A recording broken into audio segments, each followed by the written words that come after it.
Avui us explico el conte del gran roure. Veieu? Sí?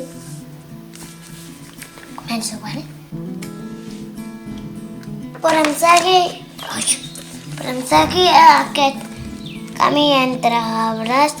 No, avui ja s'ha fet tard. I després, un altre dia, el Bernat us ensenyarà un arbre molt especial. Sí, i construirem una cabana. Era un gran roure i les fulles s'estaven tornant daurades. Veieu bé? Sí o no? I van collir bolets. I a l'estiu, i a l'hivern, van tornar a visitar el gran roure. I el Bernat li va deixar uns esquís que no tenia fulles, era ulls.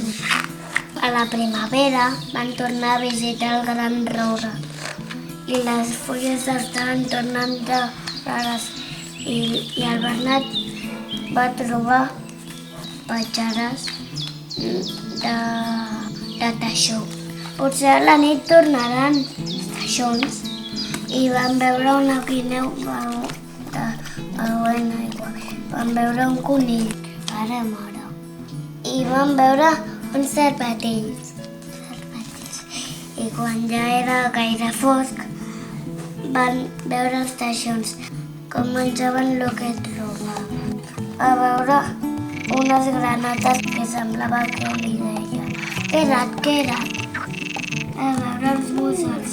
Era la mateixa família que havia vist a l'hivern. I quan ja era fosc, va sentir un soroll. Era els porcs anglès i després de beure aigua van posar-se a jugar al gran roure. I si em veuen, què em faran? Va pensar el Bernat. Va veure unes llumetes que ballaven a la foscor. Era cuques de llum. I després va veure una llum més intensa. Era l'Alba i el Roger i l'oncle jugant. I van fer una festa i va convidar a berenar tots els amics pels anys.